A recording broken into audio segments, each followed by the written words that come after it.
Boa noite, pessoal. Bem-vindos a mais um Diário da Crise, dia 15 de novembro de 2021, 19 horas e 20 minutos. Hoje a gente tem um grande prazer de receber aqui o economista Arthur Koblitz, que é funcionário do BNDES há na verdade, há 13 anos, ano que vem completa 14 anos. Ele é também presidente da Associação dos Funcionários do BNDES e também, né, é do Conselho Administrativo do BNDES pela representação dos funcionários. Boa noite, Arthur. Bem-vindo ao Diário da Crise. Boa noite, Eduardo. Obrigado por me receber. A gente vai aqui um pouco enquanto o pessoal está chegando, Arthur. A gente vai dando boa noite ao pessoal que aparece aqui sempre. O Cláudio mesmo, que está mandando um abraço, é lá de Sergipe. O Leimar, que esteve aqui. A Cláudia também mandando boa noite. A gente tem gente aqui do Iapoca-Chuí, gente do... O Paulo Cavalcante filho exatamente aqui, tá vendo, Arthur? O Arthur estava exatamente falando aqui, perguntando se eu conhecia você. Um grande abraço, Paulo. A gente aqui o Diário também é um ponto de encontro, sabe, Arthur? O Manuel aí de Ribeirão Preto, São Paulo. O Leimar, que eu já falei, é lá de Campina Grande. Joaquim Dantas, da comunidade Jacarezinho, está sempre aqui presente. Grande abraço, Joaquim Dantas, para a comunidade Jacarezinho. O Diogo, que é... o Diogo... É no interior do Rio, mas agora é Campos, acho que é.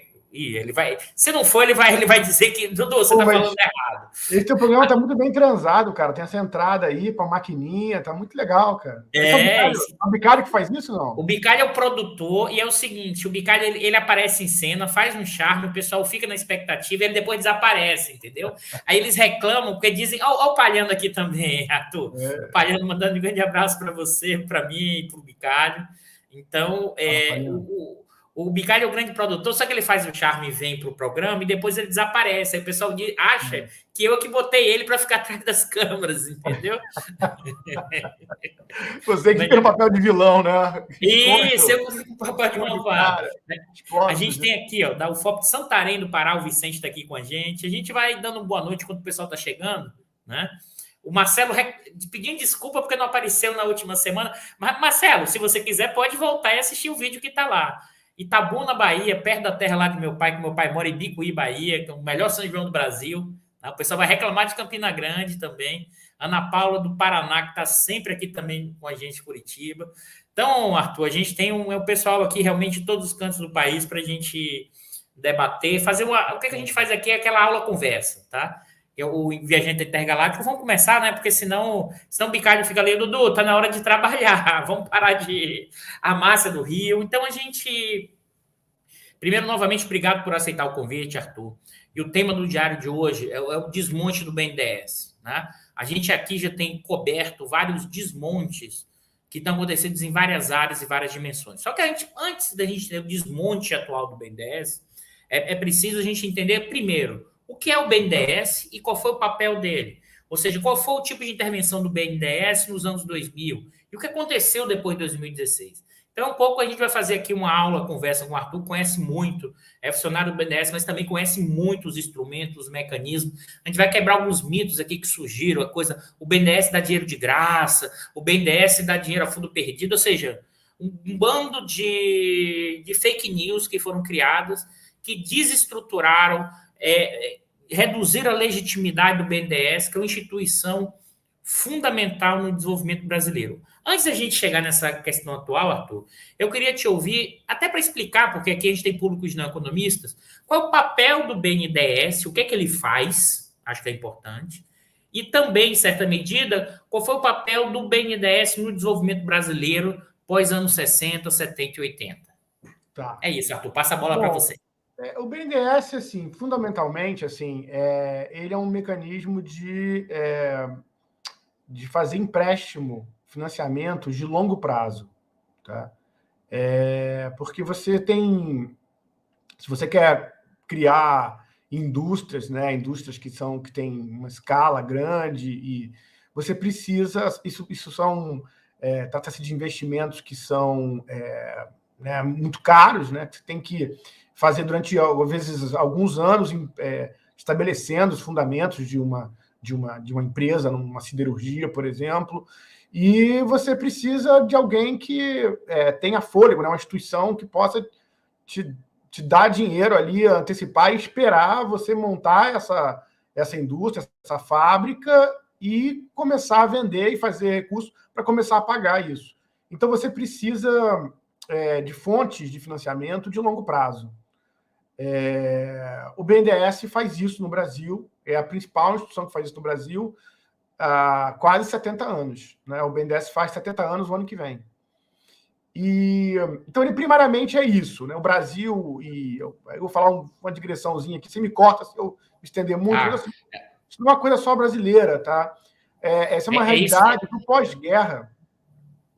É uma realidade do pós-guerra, vários países... É isso que eu ia te perguntar, Arthur. Por exemplo, o BNDES, né, o Banco de Desenvolvimento, isso você falou, uma intermediação para que estimule a indústria, o desenvolvimento a partir... E é isso que eu queria te perguntar. O BNDES e a estrutura da ideia de um banco de desenvolvimento não é uma característica só brasileira, não é isso, Arthur? Eu queria que... Explica para a gente isso. O que aconteceu é o seguinte, quando você descobriu o Terceiro Mundo com o fim da Segunda Guerra Mundial, né? Você tinha uma diferença ali brutal entre os países avançados, né, que participaram da guerra e tudo mais, intensamente, e você tinha a situação na América Latina, por exemplo. E assim, era evidente que nós estávamos muito distante do resto do mundo. Então, houve enfim, aí Guerra Fria e tudo mais, e houve um esforço, né, internacional de tentar resolver, atacar esse problema. Né? Havia uma percepção muito grande, inclusive desses países. Também tem a questão do movimento de descolonização dos países do Terceiro Mundo, mas na América Latina, apesar de a gente não ser uma colônia formal, né, não ser uma colônia... a percepção de que nós ficamos para trás era muito grande. E você precisava criar instituições que promovessem essa aproximação da fronteira, né, industrial, da modernização. O que os economistas chamam, o jargão americano, em inglês, catching up. Né? Você precisava de instituições que ajudassem a promover isso. A aproximação da produtividade, dos padrões industriais desses países do chamado Terceiro Mundo em relação aos países do Primeiro Mundo. E você criou essas instituições, né? Elas tiveram um papel relevante em vários países, Turquia, Coreia do Sul, o Japão teve também um MIT, né, um banco de desenvolvimento que coordenou, que planejou esses investimentos. Era uma época em que planejamento econômico era um tema assim, em torno do qual havia uma simpatia, para não dizer um consenso muito grande, e esses bancos de desenvolvimento eles eram os operadores desse plano. Eles queriam fornecer recursos, eles iam disciplinar o mercado, né, cobrando contrapartida para ver se quem pegava os recursos realmente cumpria com o que estava combinado. Eu acho que o principal livro que retrata esse momento, né, para o Brasil, o BNDES foi formado em 52, ainda no governo Vargas, o Vargas Democrático. Mas a primeira grande atuação do BNDES é no plano de metas, né, que é, assim, ao meu ver, a grande arrancada para o desenvolvimento econômico brasileiro. Né? É o plano de metas, e o BNDES é central para isso. Quem fez essa análise melhor do plano de metas, assim, que acho que é uma análise que está super válida até hoje, é o Carlos Lessa, né? Falecido aí há 1 ou 2 anos, que fez esse livro. Qual é o nome do livro? Tem na minha mochila até, mas 5 anos de política econômica, que ele analisa o papel do BNDES no plano de metas, a centralidade dele para a infraestrutura, para a disciplina do setor privado. E o BNDES vai ter, de novo, um outro momento muito importante no Brasil, muito destaque, no segundo PND, que é um outro momento importantíssimo da aventura industrial brasileira, né? No sentido positivo do termo. O Brasil mantém o seu programa de desenvolvimento tecnológico, industrial, no meio do início da crise do petróleo, né? Ali, com a primeira crise do petróleo, o Brasil decide não recuar dos seus investimentos, né? Lembrando que, nesse momento, o Chile e logo depois a Argentina começam a implementar o neoliberalismo, né? São os precursores desse experimento neoliberal ainda nos anos 70, né? Ali muito influenciados pelos Chicago Boys, inclusive eu não vou falar querido, né? Mas o nosso conhecido Paulo Guedes aparece nesse momento ali, vindo do Chicago, indo para o Chile. O Brasil experimenta uma coisa totalmente diferente, né, que é manter esse plano de substituição de importação agora no setor de indústria de base e tem um desempenho assim, impressionante. É lógico que tudo isso vai ser comprometido com a crise da dívida nos anos 80 e que gera todo um questionamento sobre não só o BNDES, mas sobre o modelo de desenvolvimento brasileiro. Eu acho assim, se eu depois de responder, essas instituições elas são fundamentais para essa questão de como os países que estão muito atrás da fronteira tecnológica e industrial conseguem se industrializar no pós-guerra. O BNDES é parte disso. E é isso que eu queria te reforçar. 15 anos de política econômica em vez de 5. Eu googlei aqui rapidamente, me lembrei também. O Arthur, porque aí acho que é um papel importante que eu queria reforçar, que você comentou, que são as restrições ao desenvolvimento econômico em países periféricos. Então, para quem não é economista, mas para quem não é, para vocês entenderem, quais são as restrições? Por que os países periféricos não conseguem seguir a mesma trajetória dos países centrais? A explicação mais geral tem a ver com o elemento da tecnologia, da dificuldade, a questão do crédito, que é o financiamento, ou seja, as instituições de mercado não tem um mercado suficiente de crédito para alavancar a indústria, o desenvolvimento, como você bem comentou, Arthur. Então, a necessidade da criação de instrumentos institucionais, que são os bancos públicos, como forma de financiamento do crédito para o desenvolvimento. Acho que o Arthur trouxe esse ponto fundamental, que mostra o papel, e aí não é por acaso, o Getúlio, no segundo Getúlio, que foi criado o BNDES e também a própria Petrobras naquele momento, ou seja, é uma mudança profunda na institucionalidade do Estado, e nesse caso específico, a questão do financiamento, né? E o papel que o Arthur comentou, que eu acho... Estou só reforçando o que você falou, Arthur, para o pessoal não economista, voltando a alguns pontos, mas é o papel que também esses bancos de desenvolvimento é uma característica em vários países do mundo para fomentar a indústria, o desenvolvimento tecnológico, que o mercado não emprestaria para o longo prazo, porque tem um risco maior, não é isso, Arthur? Se eu estiver falando besteira, me corrija, tá, Arthur? Não, imagina, mas você sabe isso demais, mas é exatamente isso. O que você estava ali concluindo era o seguinte: olha, se a gente ficar parado ou seguir vantagens comparativas ou seguir o mercado, né? Olha a distância que nós ficamos desses países. Então, assim, isso veio de uma reflexão, de uma constatação de que ficamos para trás, né? Você precisava acelerar isso. Essa coisa da tecnologia é muito importante, porque eu acho que assim, a melhor análise disso acontece assim, agora nos anos 90, dessa Alice Amsden, eu gosto muito dela, porque ela fala o seguinte: olha, a diferença desses países para os países ali que desindustrializaram logo depois da Inglaterra, né? Alemanha, Estados Unidos, é que esses países lá eles vão se industrializar quase que abrindo novas avenidas tecnológicas. A Alemanha ela vai fazer o catching up com a Inglaterra explorando a química, né? Os ingleses usavam lá matéria-prima para fazer tingimento. Os alemães vão fazer o tingimento artificial. Eles vão se industrializar criando. No terceiro mundo, assim, não era possível isso porque a distância tecnológica tinha ficado tão imensa que você tinha que fazer uma... havia muito que você implementar de novo para a gente, mas eram coisas já consolidadas lá fora. Então, é uma industrialização por substituição de importações, né? Tem toda uma característica particular. Mas ela não deixou de ser... O caso do brasileiro, por exemplo, é impressionante. O que o Brasil faz dos anos 50 aos anos 80, o crescimento, o ritmo de crescimento econômico, é bastante impressionante. Assim, tem o Japão e o Brasil, né? Que chega, o Brasil, a Coreia continuou, mas o Brasil acompanhava ali o ritmo, e a Coreia começou depois do Brasil, né? Então, a gente tem, eu acho importante falar essa coisa histórica, assim, Eduardo, porque a gente vive, o brasileiro, ele tem uma visão muito depreciativa da sua, né? Tudo parece uma grande série de derrotas, de fracassos, né? A gente tem que criar um pouco recuperar uma parte da história, até para a gente acreditar que pode dar certo. Assim, não deu certo em tudo. É lógico, o Brasil não se tornou um país justo, mas foi um país que se modernizou aceleradamente, implantou uma indústria bastante diversificada, que no início dos anos 80, final dos anos 70, era invejável, assim, comparado a países do terceiro mundo. O Brasil tinha um potencial gigantesco, né? Né, Arthur? Para quem não compreende os números, por exemplo, o Brasil no início dos anos 80 estava no PIB per capita, inclusive superior à Coreia. Em relação à China, a diferença era gigantesca.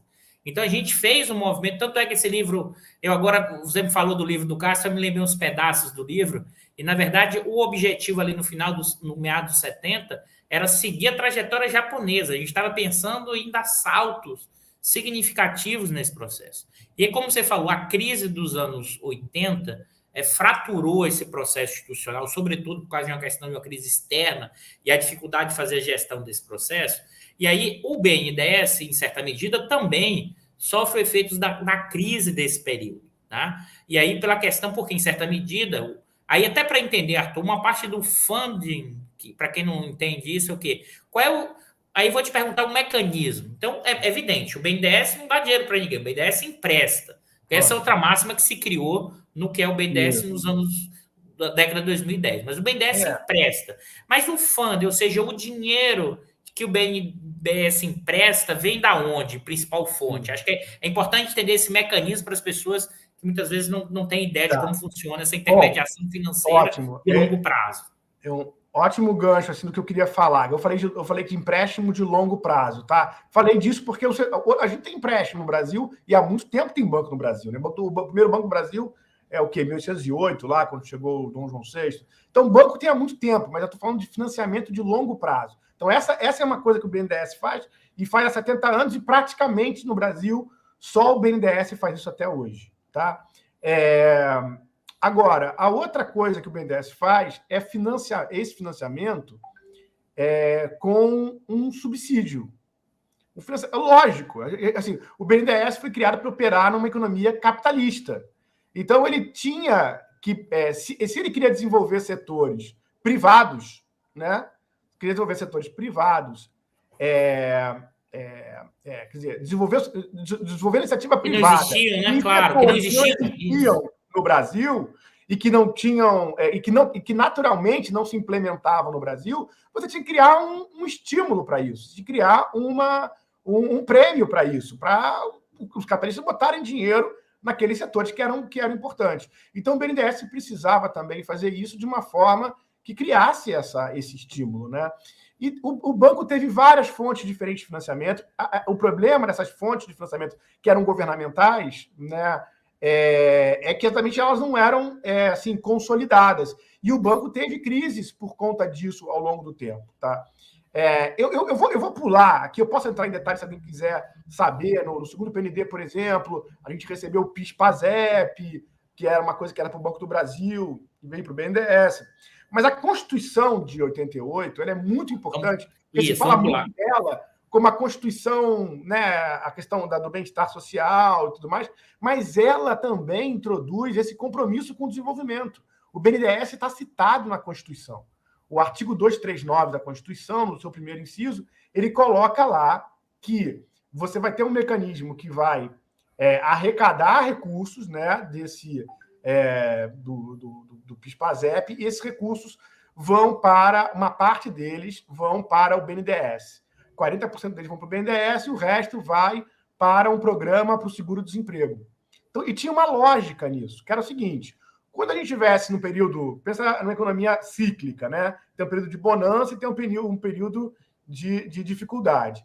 Quando tiver num período de bonança, a economia estiver crescendo, vão sobrar recursos voltados para o seguro-desemprego, o BNDES vai usar o seu quinhão de arrecadação, seus 40% que vem dessa tributação, mais o que sobra do seguro-desemprego e vai investir, gerar emprego, etc. e tal. Então, o BNDES vai aproveitar esse período de vacas gordas para desenvolver o país. Quando tiver um momento de queda do ciclo, vai ter muito desemprego. Então, o BNDES vai ter acumulado recursos e vai ajudar a financiar o problema do desemprego no Brasil. Então, a Constituição criou esse pacto de desenvolvimento que está expresso nesse artigo. E isso dava uma fonte segura de longo prazo, agora constitucional, que o BNDES nunca tinha tido. Então, assim, se imaginava aí que a Constituição tinha fixado também para a gente os parâmetros para um crescimento e assegurar o desenvolvimento, né? A gente não sabia o que estava vindo pela frente no Brasil nesses anos aí, do final dos anos 80 em diante, mas isso estava fixado. Não é à toa e aí eu posso estar antecipando a ponte com a questão do desmonte do banco, que vai ser o alvo principal do Temer para cá, atacar esse artigo da Constituição. Já tentaram inúmeras vezes, nesse pequeno período, sei lá, mais 5 vezes, pelo menos, arrancar esse artigo, reduzir a porcentagem de transferência para o BNDES. Isso tem sido... E conseguiram reduzir a porcentagem de transferência, mas eles vêm tentando sistematicamente. Qualquer reforma da Previdência, eles colocam lá um artigo, um jabuti para tentar arrancar os recursos do BNDES. Esse ponto que você trouxe, Arthur, acho que é bem fundamental, e acho que você usou uma palavra que normalmente é considerada pelos economistas neoclássicos e uma parte da população, que é subsídio. Eu tenho voltado a usar essa palavra de forma muito clara, é subsídio mesmo, porque você não constrói um setor novo que é importante gerador de emprego e renda se não der subsídio, porque pela lógica de mercado, um setor que não existe é menos eficiente. Isso é a trajetória do desenvolvimento brasileiro. O Brasil só tem, com trancos e barrancos, problemas e questões que tiveram, mas a modernidade que ele alcançou, esse desenvolvimento comparado com outros países periféricos, ele só aconteceu porque foi dado subsídios e isso criou condições, isso permitiu de criar setores. O subsídio no BNDES, aí também me corrija, Arthur, está associado a uma taxa de juros de longo prazo menor do que a taxa de juros de mercado. E, ao mesmo tempo, acho que você trouxe esse ponto que é fundamental e que a gente tem debatido muito aqui no Diário, sabe, Arthur? Que é o ataque à Constituição de 88, porque a Constituição de 88 criou um arcabouço mais geral para múltiplas dimensões. E você trouxe um ponto aqui que é fundamental, que é o financiamento de longo prazo. Ou seja, o BNDES passou a ter uma fonte segura e que, com isso, ele cria a capacidade do investimento de longo prazo para setores estratégicos, geradores de emprego, renda e o desenvolvimento nacional. Acho que é importante para as pessoas não economistas entenderem isso, e para os economistas, a gente também diz assim, é subsídio mesmo, e é necessário subsídio, isso é política econômica, isso é política industrial, e é claro, aquele setor no início, ele é menos rentável, inclusive é mais custoso, mas ao longo do tempo, né, os custos vamos dizer assim, de aprendizado e escala, isso vai reduzindo. Isso aí não é comunismo, não, pessoal. Isso lá o Hamilton, nos Estados Unidos, defendeu no início da industrialização norte-americana, né, subsídios e proteção à indústria nascente, né, Arthur? Acho que é importante a gente reforçar essa visão, porque tem uma criminalização da política pública não ortodoxa. Tudo que está associado a essa ideia de subsídio ou ideia de direcionamento é crime. Eu queria te ouvir um pouco sobre isso, porque a gente, antes até de entrar, eu sei que você já adiantou, mas a gente vai voltar depois. Eu queria te... Fala, Arthur. Que bom que você gostou, porque eu insisto nisso e eu acho que a gente perdeu muito, porque a gente perdeu o debate teórico, na verdade. Tá? E tem, assim, quando a gente faço crítica, pelo menos, eu sei que existiram dificuldades, entendeu? Assim, lógico, as coisas não são simples, mas a gente não pode ceder em relação à pressão. Houve uma questão da OMC, né? O Brasil... a OMC ajudou a criar, ideologicamente, essa criminalização do subsídio nas competições e tornou uma palavra proibida, mas eu acho que foi um erro muito grande. Quando a gente perdeu o entendimento de qual é o significado do que o BNDES faz. O BNDES empresta a longo prazo e o BNDES distribui subsídio. Distribui subsídio para os setores em que se acredita, segundo um plano, segundo uma estratégia, que eles são setores chaves para o desenvolvimento do país. E assim, não tem nada de errado nisso. Eu estou dando subsídio de um lado e esperando que os investimentos que eu preciso aconteçam. Né? O fato de a gente ter escondido ou não ter discutido enfrentado isso daí, fragilizou muito o nosso caso. Então, hoje, por exemplo, o BNDES sofreu muito com essa coisa de você não pode emprestar para grande empresa. Você não pode emprestar para a grande empresa, a grande empresa não precisa de dinheiro, para que você está emprestando dinheiro? Como se o BNDES fosse uma espécie de distribuidor de recursos para quem está com necessitado, quem está com dificuldade. Quer dizer, o governo tem vários instrumentos. Ele tem instrumentos para agir, para ajudar pessoas com dificuldades financeiras, pessoas que não têm ativos. Agora, ele precisa de um instrumento para estimular o investimento e o aumento da produtividade da economia. O BNDES, ele faz várias coisas, mas ele é fundamentalmente esse instrumento. Então, assim, se eu quero viabilizar grandes projetos de investimento, se eu quero viabilizar grandes projetos de pesquisa e desenvolvimento, eu vou ter que financiar empresas grandes. Aí você pensa, mas você não está dando moleza para essas empresas? Não! O ponto fundamental é o seguinte, é que a forma de você garantir o retorno para a sociedade é estipulando e cobrando contrapartidas desse financiamento. Acho que esse é o ponto fundamental, Arthur. Se você olhar, Eduardo, pega o seguinte, vamos combinar, a arrancada da modernização no Brasil foi o plano de metas. O plano de metas envolveu o quê? Envolveu proteção de multinacionais. Aí você pode fazer a mesma pergunta que você vê esses liberais que passaram pelo BNDES fazer. Mas a Volkswagen precisava de benefício do Brasil? Claro que não precisava. Mas nós precisávamos do investimento da Volkswagen no Brasil. Nós criamos uma situação lá nos anos 50 que estimulava a empresa a investir em automobilística e a gente fez isso para dar dinheiro para a Volkswagen. Não, você negociou com os caras a aquisição de autopeças de empresas brasileiras que eram inacreditavelmente incipientes naquele momento. Era tão incipiente que hoje, esse exemplo parece um exemplo dos anos 50, mas é que tem mais documentação. Você vê como a Volkswagen hesitou em vir para o Brasil. Hoje parece que era assim, não é simples. Não era simples, ela veio, depois as empresas americanas já estavam aqui instaladas, não vieram primeiro. Veio a Volks, né, que durante muitos anos, não é até hoje, era o principal empreendimento fora da Alemanha, da Volkswagen. Então, assim, a arte ou a lógica dessa política de desenvolvimento é você conceder crédito, conceder vantagens subsidiadas e arrancar a contrapartida, né, Arthur? É o elemento fundamental, né, Arthur? A contrapartida. É essa a lógica, não é a lógica de distribuir dinheiro. Você pode pegar, distribuir dinheiro e não fazer nada de relevante. Não é o papel do BNDES fazer. O BNDES pode fazer isso lateralmente. Por exemplo, o BNDES... Agora, o central dele... Eu estou com medo de fazer uma digressão muito grande. O central dele, a gente tem que assumir que é isso que ele tem que fazer. O BNDES ajudou a Petrobras no pré-sal. Teve um momento lá que ele entrou com dinheiro pesado para a Petrobras organizar os investimentos do pré-sal. 2015, 16, isso. A gente até vai adiantar. Eu queria voltar um pouco, Arthur, antes da gente avançar nos 2000, que eu vou explorar bastante aqui hoje, porque tem muita informação para a gente. Eu queria que você contasse para a gente um pouco, com essa crise dos 80, o que foi o BNDES nos 90, né? O BNDES aí, quanto você girou a estratégia do BNDES para um banco de desenvolvimento, ele foi fundamental, por exemplo, nas privatizações. Eu queria te ver um pouco isso para a gente entrar na trajetória dos 2000 e o papel do BNDES, ou seja, o quanto também tem um pêndulo, historicamente, algumas instituições, dada a correlação de forças, dadas as ideologias, as visões de mundo, o quanto elas vão girando ou não para uma determinada direção.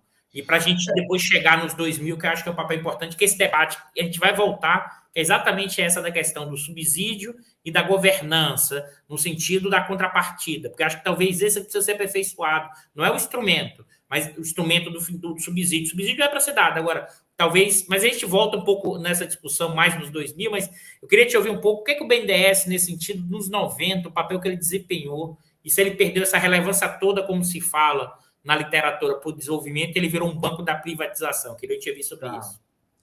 Eu acho assim, eu vou pegar como eu terminei aqui esse gancho. Então é o seguinte, para você falar quais são os setores que você vai apoiar, que você vai subsidiar, você tem que ter uma visão estratégica. Quais são os setores? No fundo é isso. O pessoal às vezes tenta criar critérios assim, são setores em que tem externalidade. Todo setor é difícil criar uma métrica disso, mas você tem uma lógica. Um setor pode fazer sentido em determinado contexto e não fazer em outro contexto. Então você precisa de uma estratégia. E o Brasil tem uma carência gigante, né?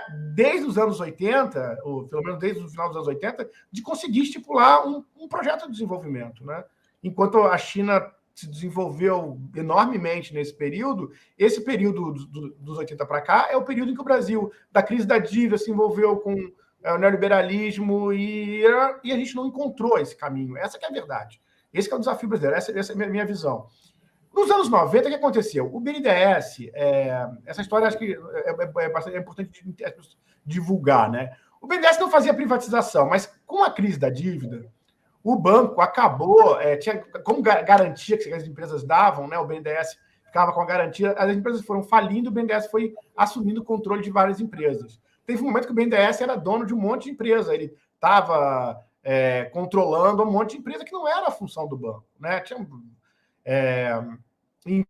Então, o banco começou a se desfazer dessas empresas e criou uma expertise de como fazer isso, de como vender empresas que estavam na mão do Estado. Quando chega com o governo, com o projeto, né, da neoliberal de privatizar, o banco foi o candidato, né, por conta disso, e a instituição queria dar conta das grandes privatizações ali dos anos 90, da Vale, né, e por aí foi. E o banco, enfim, os técnicos do banco usaram uma expertise que eles tinham lá para tocar essa agenda. Tem uma divisão lá de coisas que os empregados do banco fizeram e as coisas que o governo decidia, né? E o banco assumiu essa tarefa. Agora, nesse mesmo período dos anos 90, é importante assim, deixar claro que o banco continua tendo um papel assim, muito importante em setores específicos. Por exemplo, os anos 90 os anos em que a Embraer também tem um impulso importante, né? Já privatizada. E o BNDES esteve ligado a isso daí, né? A gente tem que lembrar que a Embraer é essa empresa brasileira que está num nicho aí que você tem Estados Unidos, União Europeia, tinha o Canadá que perdeu lá. A Embraer venceu a disputa com a Bombardier. Hoje a Bombardier está associada à empresa aérea lá da União Europeia, né? A Airbus. E o banco foi central, né? Foi fundamental para garantir a Embraer. Então, assim, o banco manteve, eu diria assim, várias iniciativas assim, mais isoladas de modernização que não, vamos dizer assim, não se encontraram num grande processo de desenvolvimento como a gente assistiu dos anos 50 aos anos 80. O BNDES continua promovendo. Então, eu acho que esse é o balanço. O banco fez coisa. Agora, dentro dessa visão, a função era menor, porque o neoliberalismo, principalmente como ele foi assimilado na América Latina, como diz lá o Gabriel Palma, né, o economista chileno lá, ele fala, na América Latina o neoliberalismo foi quase uma coisa como assim, olha, a gente se desfaz para não ter trabalho, né? Você passa para o mercado e você entrega, e aí isso vai dar algum jeito, né? O Estado não tem mais a função de resolver problemas, de resolver. Não, a gente vai passar tudo para o setor privado, e aí o mercado vai de algum jeito resolver as coisas. Então, o BNDES teve sob essa orientação, né? Eu acho que isso muda ali, principalmente depois da crise de 2008, em que, com o mundo inteiro fazendo uma política monetária muito expansionista, né?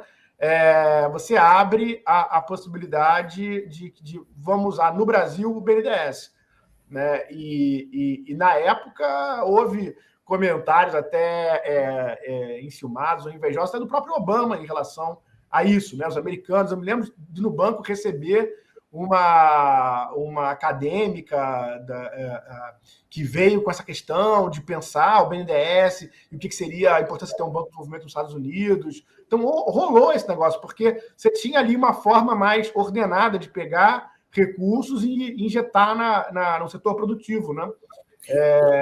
E eu acho que aí você teve uma retomada grande de capitalização do BNDES para assumir essa tarefa de combate ali à crise financeira de 2008. Deixa eu te perguntar uma coisa, Arthur. O principal instrumento desse subsídio, dá para dizer, do BNDES, era a TJLP, mesmo já nos anos 90?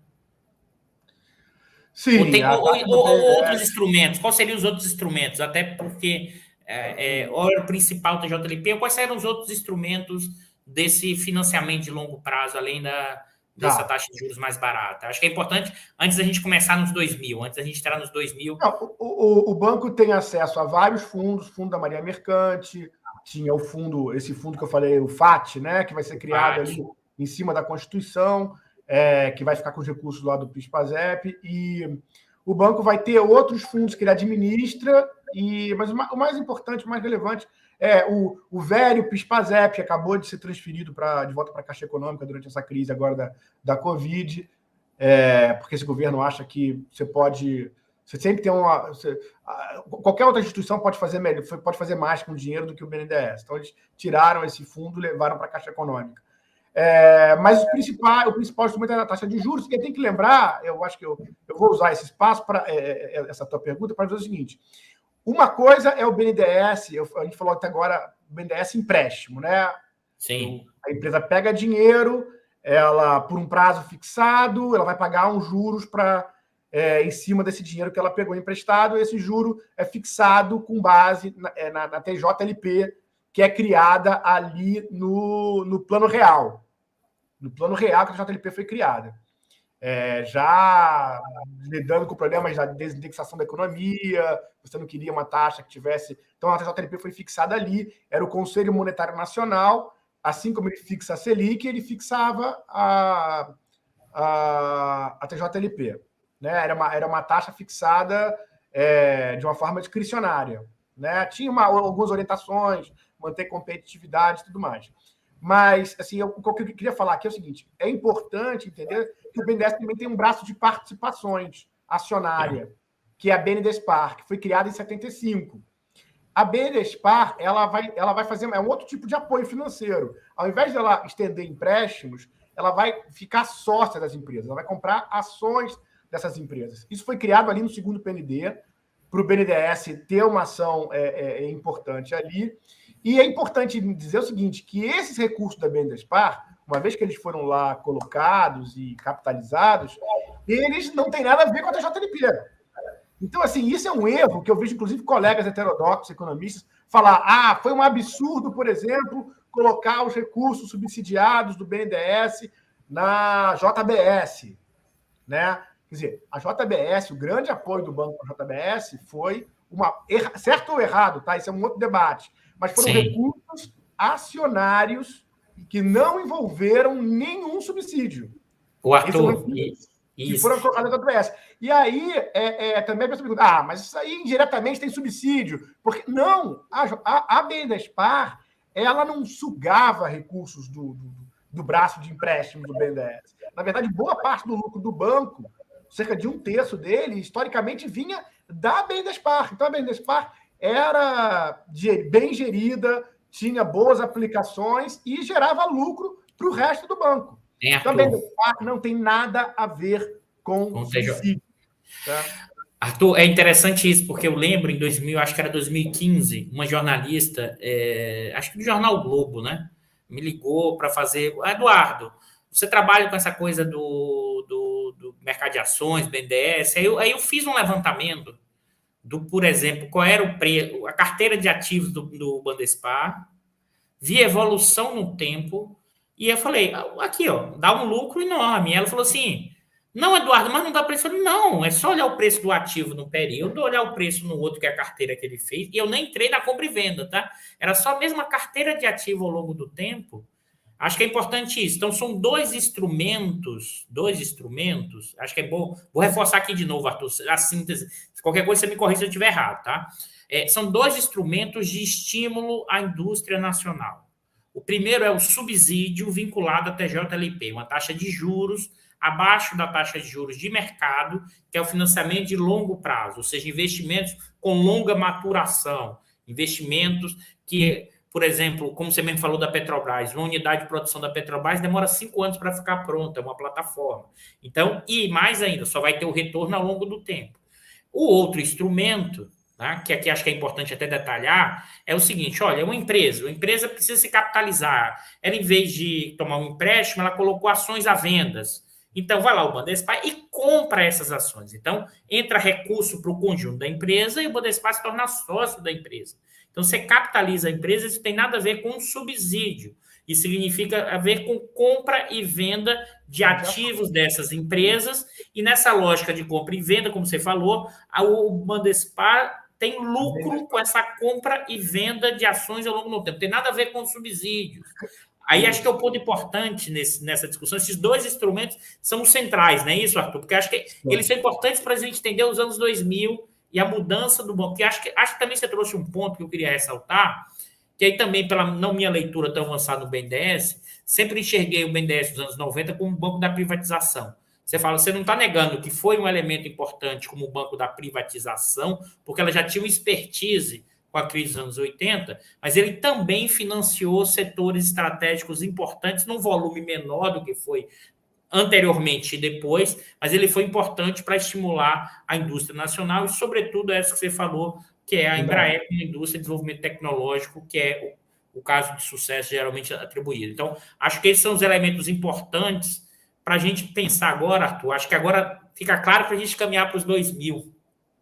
Qual é a grande diferença em termos de escala, ou seja, quantidade de financiamento, ou também da atuação do Bandespar, né? Nos anos 2000, né? Eu acho que BNDES Par, né? O BNDES Par, não, tá? BNDES Participações. BNDES, eu vou falar, BNDES Participações. Então, quais foram, por exemplo, as duas mudanças em termos de volume e o termo qualitativo ou não se teve nos anos 2000, mais especificamente, durante os governos do PT? Vamos botar isso nesse contexto maior, porque a gente delimita, porque acho que a gente vai demarcar o que foi isso, e aí a gente sabe que tem inúmeras polêmicas, questões, erros, caixas pretas que não existiam. Eu queria te ouvir primeiro, antes da gente chegar nas caixas pretas, quais foram as principais mudanças, e aí já fazendo uma direção, a discussão de apoio ou não campeões nacionais. Vamos pensar os instrumentos, depois a gente debate as estratégias. Eu queria te ouvir sobre isso. Então, vamos lá. Você tem que lembrar, assim, Eduardo, que estamos falando de ali, quando o Lula foi eleito, ele nomeia o Carlos Lessa, que a gente citou antes, como presidente do BNDES. Só que isso não vai muito longe, né? A nomeação do Lessa, depois ele sai, ele fica lá um ano como presidente do BNDES, em 2004, ele já tá fora do banco. Havia essa coisa de que agora o BNDES não é mais o banco da privatização, que você vai crescer, retomar os desembolsos do banco e tudo mais. Mas eu diria para você, assim, para simplificando pelo menos, que a grande descontinuidade que vai acontecer no BNDES no pós-2008. Quer dizer, esse primeiro mandato do governo Lula, certamente teve, como eu digo, teve programas, iniciativas que foram desenvolvidos ao longo de toda a história do BNDES. Né? Mesmo agora tem sido coisas positivas são feitas. Né? Agora, eu acho que a grande descontinuidade ali, por quê? Porque o BNDES foi percebido em 2008 como o instrumento que o governo possuía para fazer o combate à crise econômica de 2008. O governo, a gente tem que lembrar, qual é o contexto disso? O governo Lula, ele fica com um legado da política econômica do segundo FHC, o legado do Armínio Fraga. Né? Ele mantém o compromisso com o câmbio flexível, a política de metas e a política de superávit fiscal sistemático. Então, o governo não tem ali, ele não vai agir no combate à crise de 2008 com uma expansão fiscal para tirar a economia, sei lá, como uma visão keynesiana te recomendaria. Mas, dentro daquela visão de você ter uma política de fazer o quantitative easing, né? No Brasil, a ideia de que isso poderia ser usado via BNDES, né? O BNDES tem instrumento para injetar esses recursos. E aí o banco ele é capitalizado, entre aspas, né? Ele vai começar a receber uma série de empréstimos, né? Empréstimos do Tesouro, empréstimos de longo prazo, que vão ser aprovados no Congresso Nacional. Esses empréstimos chegam a casa de 500 bi em 2013, 2014, né? Mas começam ali no final de 2008, 2009, vão crescendo, e o governo vai direcionando né, aqueles investimentos. Parte disso, desses aportes, vão financiar esses programas de retomada, esses programas contracíclicos. Então, assim, o BNDES passa a ser usado muito importante, de forma muito central para fazer o combate como instrumento de política anticíclica. né? Ao invés do governo estar usando a política fiscal para fazer isso, ele vai estar usando, como seria uma coisa mais clássica keynesiana, ele vai estar usando o BNDES. Agora, não obstante isso, algumas estratégias, né, que o Luciano Coutinho vai trazer começam também a ganhar mais relevo, né?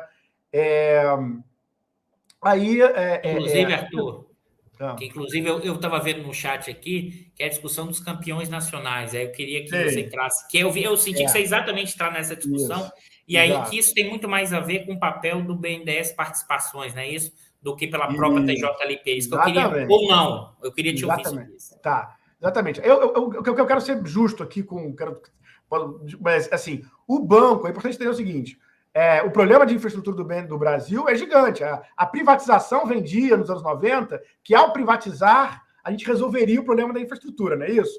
Agora vai privatizar, vai ter investimento, o Estado não tem mais dinheiro, vamos usar o dinheiro. Só que não veio esses investimentos em infraestrutura. Então, assim, vai crescer, vai ter o PAC, o BNDES vai ser central para viabilizar financiamento nesse processo de estímulo à infraestrutura. Então, houve isso. Houve expansão, né, dos desembolsos para o comércio exterior, né? O Brasil ali se viu, nos anos 2000, cada vez mais sem setores com competitividade internacional, e agora o nosso setor de engenharia era desenvolvido e ele tinha demanda no resto do mundo para ele, inclusive em países da América Latina, da África. Então, o banco vai ser importante para garantir que essas exportações de serviços ocorram. Então, a gente falou já de investimento, de participações, estamos falando do BNDES agora, com um braço que é considerado nobre no mundo em todo desenvolvimento. Isso é o ponto que eu queria que você ressaltasse, Arthur, explicasse para a gente mais detalhes o que é esse financiamento dos serviços no exterior, explicasse assim, por exemplo, a Odebrecht vai construir um porto no Porto de Mariel, por exemplo. Aí você tem um financiamento da empresa, não é isso? Explica o mecanismo para a gente, e mais ainda, o quanto os vários países do mundo adotam isso para que suas empresas operem no mercado internacional, da China, mas não só China, da Alemanha, Japão e diversos países. Acho que esse é um ponto que virou uma polêmica gigantesca, né, Arthur? Então, eu queria te ouvir sobre isso. Pois é, isso vai chamar muito atenção, né? O Brasil vai... Então, eu vou falar para a gente garantir, né? Você já pediu. Apesar do BNDES ter apoiado, assim, para valer infraestrutura, depois eu vou citar o número aqui de um artigo que eu escrevi para a Folha, em que eu levantei esses números, porque costuma-se dizer que o BNDES virou o banco para apoiar as empreiteiras no exterior e os campeões nacionais. Na verdade, o grosso do investimento do BNDES, além assim, desse papel contracíclico em toda a indústria nacional, foi na infraestrutura, em que o banco fez muito mais do que está fazendo hoje para a infraestrutura, e teve, sim,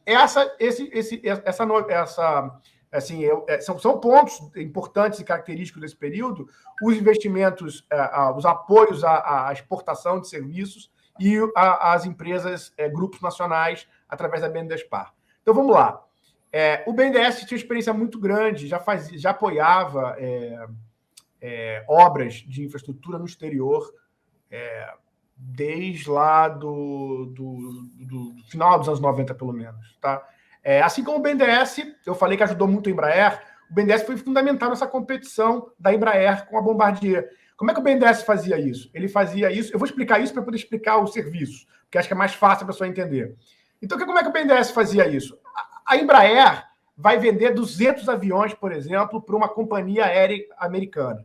Não é para o governo americano, é para uma companhia aérea americana. Uma companhia aérea, mesmo americana, ela não é uma empresa parrudaça que... Ela precisa de financiamento. Ela é uma empresa que precisa de financiamento. As margens, o setor muito competitivo, as margens apertadas.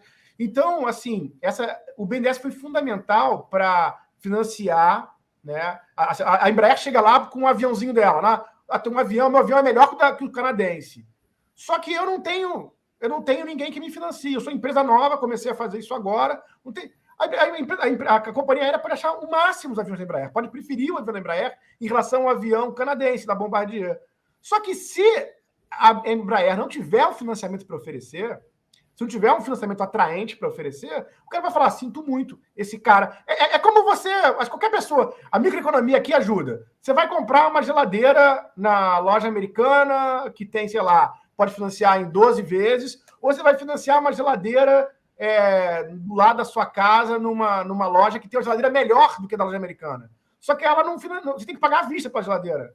Você vai comprar que geladeira? Você vai comprar a geladeira que você pode pagar em 12 vezes. Acho que o Arthur trouxe um ponto que eu acho fundamental para deixar ainda mais claro, que é o seguinte, olha, vai lá, a Embraer vendeu o avião para a empresa norte-americana e ela leva junto o financiamento. Então, o BNDES dá o financiamento para a empresa norte-americana para ela comprar o avião da Embraer, que gera emprego, renda dentro do Brasil. Esse é o instrumento, pessoal. Esse é o mecanismo para as pessoas entenderem. Eu acho que isso é fundamental. E isso acontece não só com o BNDES, né, Arthur? Isso é uma prática recorrente nas várias grandes empresas e seus bancos de financiamento das estratégias empresariais, né? Os americanos, os chineses, os coreanos, os europeus, inclusive os europeus, porque nós tínhamos uma área de comércio exterior, não temos mais uma área de comércio exterior no BNDES, porque essas operações que a gente vai falar ainda foram demonizadas. Os europeus fazem propaganda aqui em português, falando, olha, peguem dinheiro, você, empresário brasileiro, ficou órfão do BNDES, não tem mais recurso do BNDES, pegue dinheiro com nossas agências europeias. Só tem um detalhe, para você conseguir o nosso funding, nossos recursos, você tem que montar um escritório na Europa e tem que comprar produtos europeus. Tem que comprar equipamentos equipamentos europeus. Se você pegar a Odebrecht no Peru, vamos falar agora de construção, né? Você pega lá uma empresa como a Odebrecht. A Odebrecht entrou em 79 no Peru. Desde 79, a Odebrecht instalou no Peru. Fez obra para todos os governos do Peru. Essas empresas brasileiras cresceram durante esse processo de crescimento aí do final dos anos 70 no Brasil, do segundo PND. Foram empresas que ganharam peso, ganharam expertise, né, também. O Brasil, assim, não é em todo lugar que se faz hidrelétrica, não é em todo lugar que... O Brasil não fazia, por exemplo, Itaipu não foi a empresa brasileira que construiu, foi um financiamento aí, provavelmente, eu diria, do Exim, do banco que faz que o BNDES faz, financia exportação americano. Então, o Odebrecht estava lá no Peru e conseguia financiamento do mundo inteiro.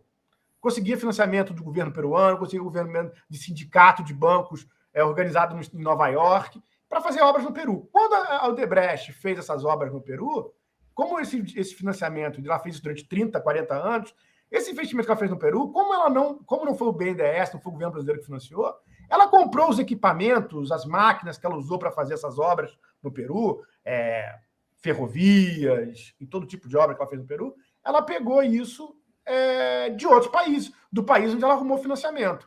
Quando o BNDES apoiava obras do metrô, inclusive começou a ser feito o metrô da Venezuela no governo Fernando Henrique, tá? Só para esse detalhe. O metrô da Venezuela, você começou a financiar o governo da Venezuela, né, a contratar a Odebrecht para fazer o metrô lá, né? Você desembolsava os recursos em reais para a Odebrecht e ficava com um empréstimo, um contrato com o governo da Venezuela em dólar, né, para receber lá em tantos anos. E isso foi feito, né, usando... E se a Venezuela não pagar, né? Bom, você tinha um fundo governamental que foi criado, capitalizado pelo governo, para dar garantia, por exemplo, para não só para o BNDES, mas qualquer instituição que estendesse financiamento de longo prazo para exportação. Na prática, no Brasil, só quem fazia isso era o BNDES, mas estava aberto para outras empresas. Então, o Brasil... o que o Brasil ganha com isso, né? O Brasil ganha várias coisas, né? Primeiro, é isso. A gente precisa exportar. O Brasil precisa gerar dólar, né? Exportar é um mandamento para o desenvolvimento econômico, né? A gente tem que ter... O Brasil já teve o seu superávit basicamente no setor industrial. Hoje não temos mais isso. Nos anos 2000, Eduardo, é importante entender o seguinte: O setor de construção civil era um desses poucos em que a gente reteve competitividade internacional. A Odebrecht fazia obra no mundo inteiro. Uma pequena parcela dessas obras feitas pela Odebrecht no resto do mundo foram feitos com financiamento do BNDES. E foram feitos para que países? Para países do terceiro mundo, os nossos vizinhos aqui na América Latina, e para países africanos que falavam português. Ou seja, se você pegar por onde a gente se expandiu durante esse período, foram nos lugares em que naturalmente, né, fazia sentido o Brasil se expandir. Né? Os nossos vizinhos na América Latina e os países africanos de língua portuguesa, com quem nós mantínhamos relações diplomáticas muito antigas. Em Angola, por exemplo, o governo militar do Geisel, né, reconheceu, foi o primeiro governo a reconhecer o governo lá angolano pós a Guerra Civil. Então, nesse sentido, a gente se expandiu para esses países, você garantia receitas em dólar, produzidas para um setor relativamente avançado, né, que produzia esses serviços de construção. Junto com eles, muitas vezes, ia uma parcela significativa de bens também, turbinas para fazer hidrelétrica. E você tinha no BNDES uma garantia governamental para fazer isso. A importância disso também é uma importância de gerar emprego no Brasil, porque você está levando tubo, tudo que você está levando para fora do Brasil está sendo produzido aqui internamente. De novo, se quem financiar, como aconteceu várias vezes, quem financiou a Odebrecht, né, impunha esses requisitos de conteúdo local, né, do seu financiador, e assim ocorreu. Isso também era um instrumento importante diplomático brasileiro. Uma coisa era o Brasil querer ter um papel regional aqui só com simpatia, outra coisa é o Brasil chegar e falar, olha, se você conversar comigo, você tem uma alternativa efetiva de te viabilizar. E aí, rapidamente, para te falar, foi exatamente o que aconteceu com a Venezuela e com a Argentina. A Argentina ficou excluída do mercado internacional de capitais porque soberanamente negociou sua dívida sem o FMI, negociou bem lá em 2001, e ela recorreu ao Brasil, porque foi o único país que tinha, enfim, também condições aqui de garantia para fazer isso. E o Brasil foi importante para garantir, por exemplo, a montar gasodutos que garantiram que na Argentina as pessoas não morressem de frio, né? Extrair o gás para aquecer as pessoas. Isso cria uma ascendência brasileira, né? E isso foram negócios lucrativos para o Brasil. O Brasil fez dinheiro com isso. Ele estava exercendo um poder de uma alternativa regional, né? A Venezuela, a mesma coisa, por outras razões, né? O governo venezuelano resolveu diversificar suas compras, não depender mais tanto dos Estados Unidos, ele voltou parte das suas compras para a América Latina. O Brasil, naturalmente, ocupou esse espaço como o país mais industrialmente mais desenvolvido aqui. Então, eu acho que tinha muita coisa para melhorar. Tem muita coisa... Por exemplo, a gente usou... Aperfeiçoar, né, Arthur? Claro. A gente usou muito pouco esse instrumento, Eduardo, para viabilizar, por exemplo, as obras de integração da América Latina. Uma coisa que se falava muito, mas se fez muito pouco. O BNDES praticamente não fez nada relativo a isso. Então, nós financiamos obras nesse país, mas não obras, vamos dizer assim, estratégicas para o Brasil nesses países. Até porque não havia nenhuma diferenciação de taxa de juros. Não havia um subsídio específico para viabilizar obras, por exemplo, de integração com esses países. Isso nunca foi implementado. Então, assim, mas foi um exercício interessante de soberania, foi um exercício que gerou uma proximidade entre os países, a gente ajudou países da região e nós ganhamos dinheiro com esse negócio. Nós ganhamos dinheiro fazendo esse tipo de exploração. E mais, assim, desenvolvemos o expertise que nós tínhamos no Brasil, que foi todo destruído, né? Hoje o Brasil perdeu. O que eu acho mais engraçado é o seguinte, que empresas, né, no momento em que a gente destruiu as nossas empresas completamente por conta de acusações de corrupção, que evidentemente tinham que ser combatidas, denunciadas, etc. e tal, a gente estava vendo essas empresas alemãs e francesas envolvidas em corrupção reconhecida no metrô de São Paulo, né? Elas reconhecendo isso, e as empresas estão aí muito bem, obrigado, com patrocínio do governo alemão, com patrocínio do governo francês.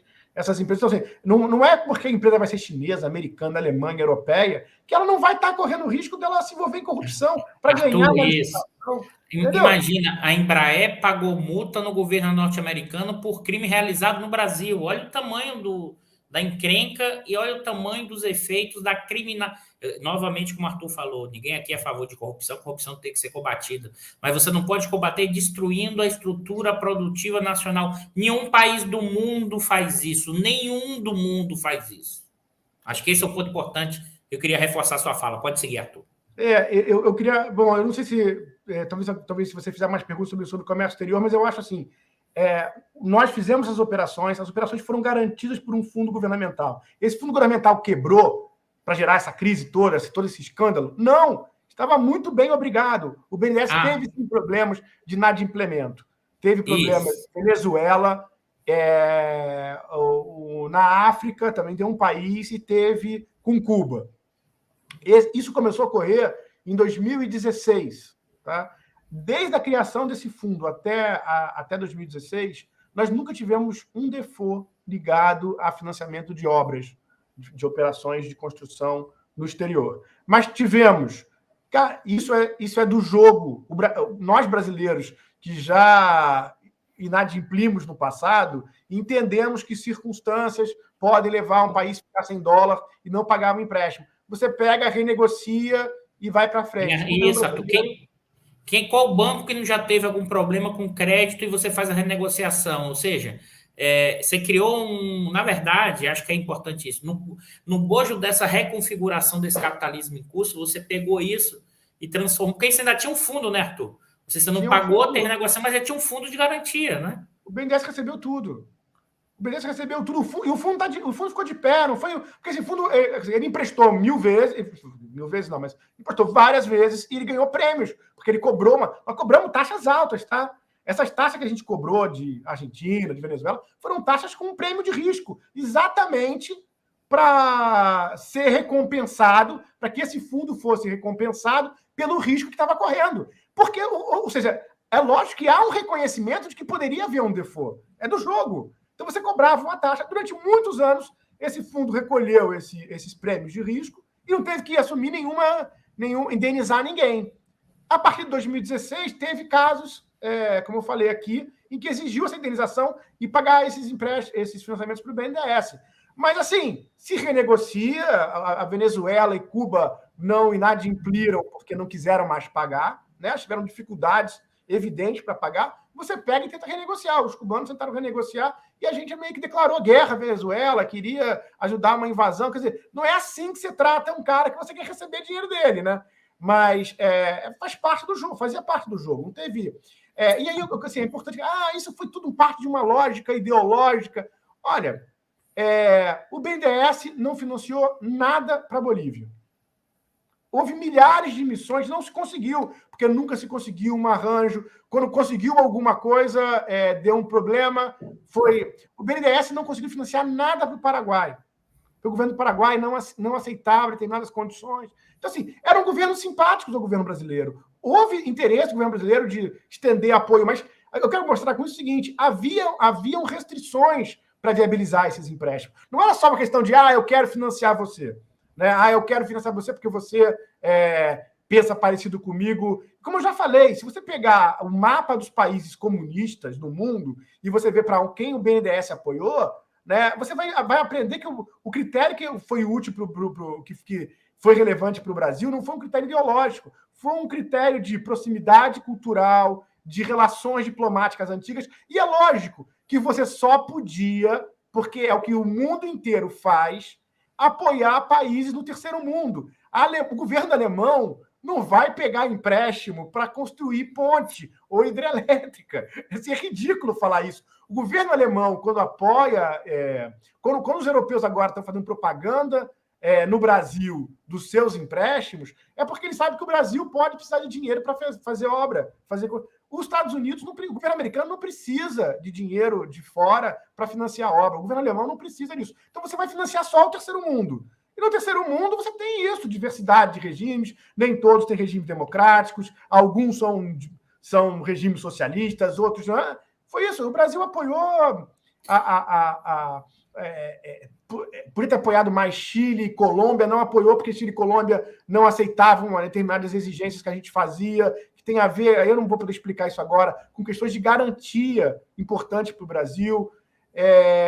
Mas eu acho que esse movimento foi muito mais um movimento que faz sentido do ponto de vista diplomático brasileiro do que uma coisa ideologicamente orientada. Essa coisa pega, porque você fala Venezuela, e a Venezuela é tão famosa, e só ficou famosa no Brasil por conta do governo do Chaves e tudo mais. Mas se você for estudar e ver os números, ver os apoios que a gente fez, isso não fica de pé.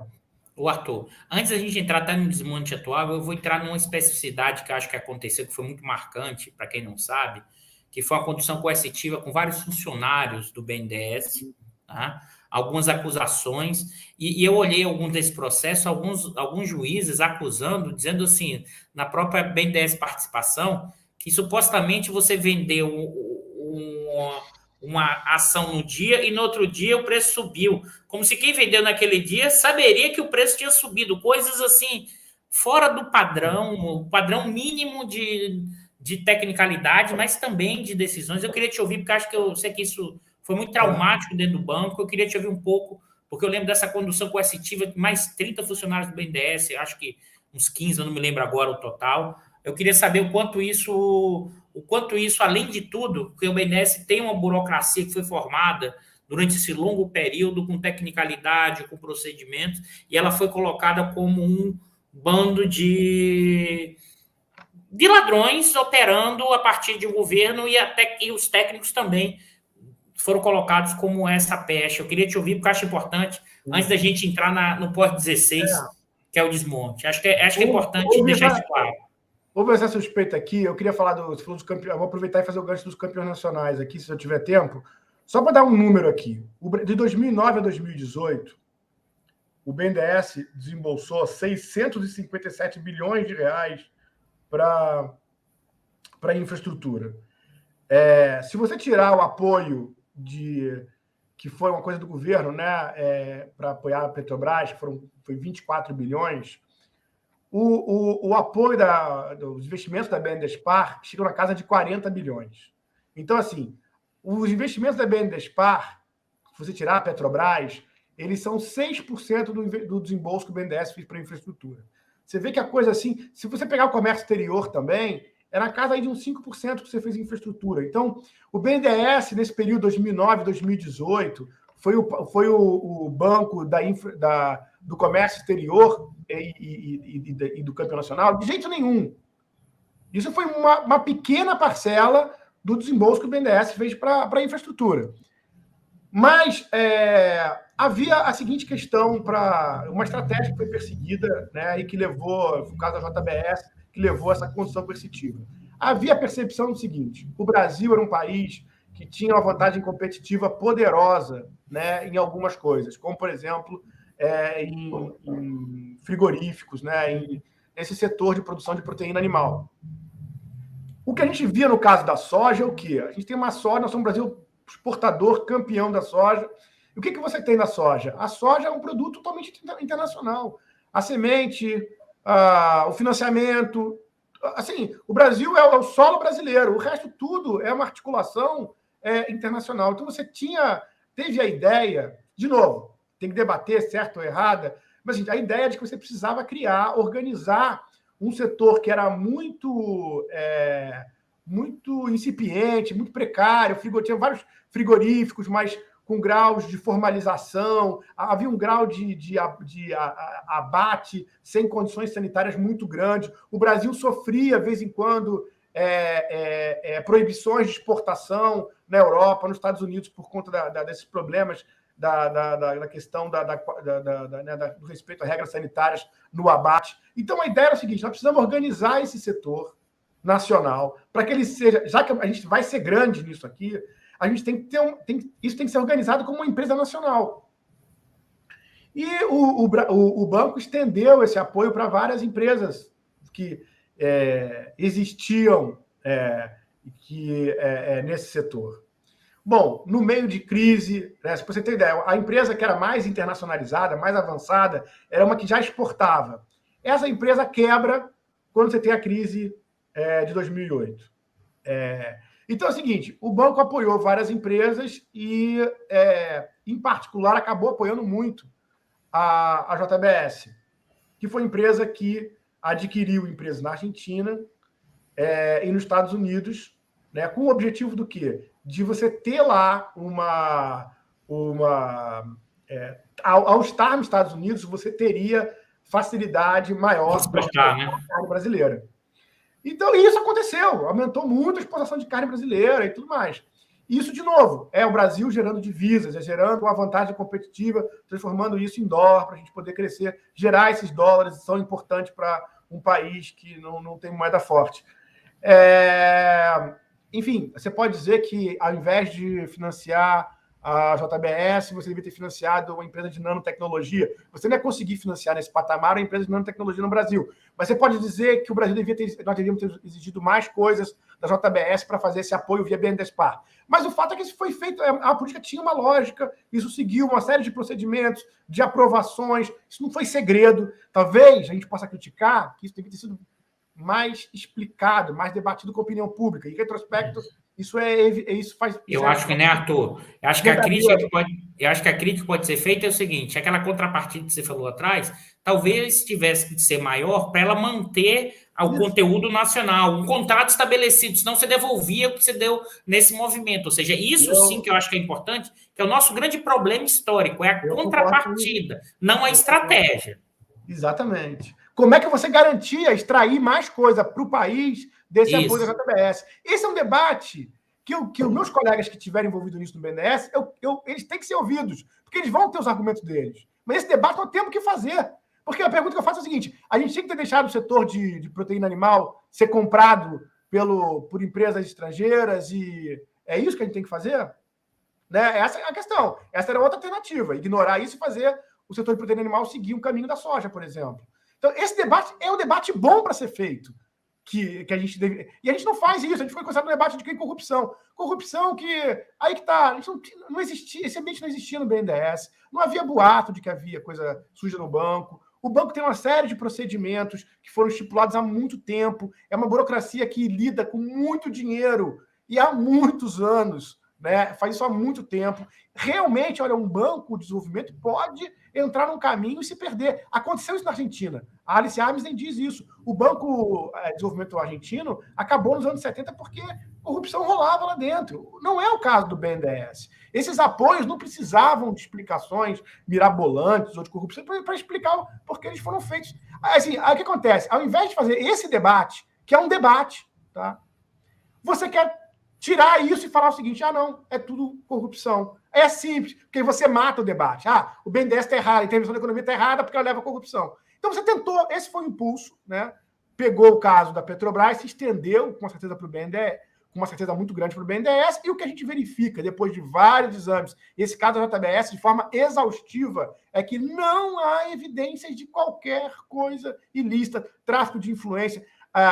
O resultado em primeira instância foi muito forte nisso, está sendo julgado, e muitas das coisas que eu tive acesso como membro da Associação de Funcionários do BNDES, já pareciam, as coisas que mais populares, que pareciam envolver irregularidades, a gente no banco sabia que não fazia nenhum sentido. Né? Por exemplo, se acusa... não sei se vale a pena falar sobre isso, Eduardo, assim, algumas críticas... Não, acho que é importante, pode falar, Arthur. Acho que é importante. Vocês lançaram debêntures, né, sem garantia, né, para a JBS. Pô, mas as debêntures eram conversíveis. Eram debêntures conversíveis em ações. Isso aí gerou um tremendo... Quiseram encontrar evidências de que houve privilégios para a JBS. E quando a gente vai ver, assim, o banco mostrou isso lá atrás, que não tinham, né? Então, as debêntures conversíveis não tem que ter garantia.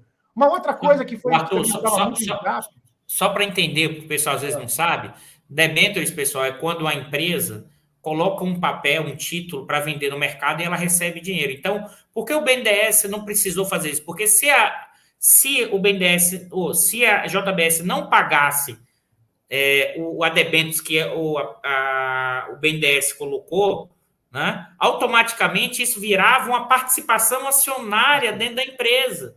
Então, como é que você vai dar uma garantia se você já tem a garantia? Quer dizer o seguinte: se você não pagar, vira o seu sócio. Não tem sentido, já é a garantia. Estou só explicando, Arthur, para as pessoas entenderem que não é do... Exato, ótimo. Outra coisa, vocês aprovaram em pouco tempo a operação para a JBS. Você pegaram lá o prazo médio no site do BNDES, o BNDES leva para aprovar, sei lá, tantos dias um apoio financeiro.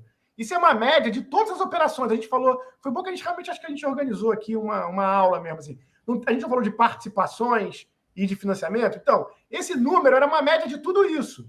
Só que acontece o seguinte, quando o BNDES apoia uma empresa em participações, ele não pode pegar, assim, 3 meses antes e falar, estamos estudando financiar, comprar as ações de tal empresa. Porque o que o Eduardo faria imediatamente é comprar ações.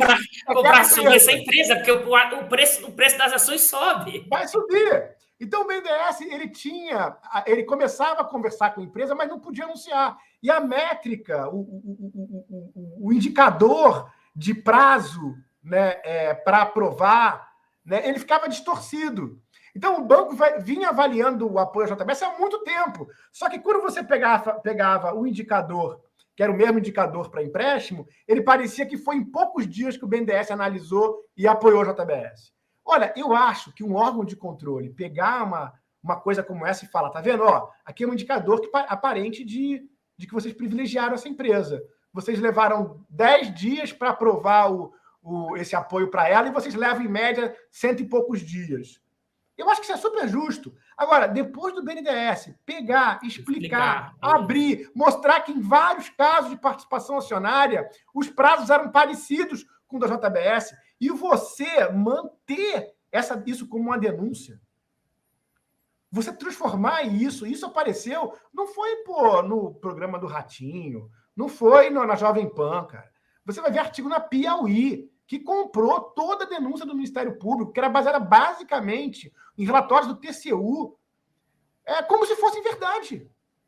E aí, quando você está chegando na justiça e está verificando, e está tendo ver se tem alguma substância, você não encontra nada, entendeu?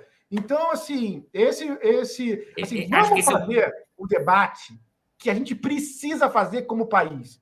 Quais são os caminhos para o Brasil encontrar um rumo do desenvolvimento? Usando esses setores que a gente tem muita vontade competitiva, recursos naturais, animais, agricultura, isso vai ter um papel nessa estratégia? Certamente tem que ter. Como é que a gente vai mobilizar esse setor? Como é que a gente deve atuar nele? O BNDES escolheu um caminho. Né? Quais foram os erros disso? Esse que é a nossa tarefa, era refletir sobre isso. Não transformar tudo isso num denuncismo de corrupção. Isso, mas aí, Arthur, aí eu quero pegar o gancho para a gente ir para o nosso bloco mais final da fala, que eu acho que claramente não se quer o debate, Arthur. E aí não se quer, não é só na extrema-direita. Eu arrisco a dizer que uma parte enorme dos liberais, e por quê?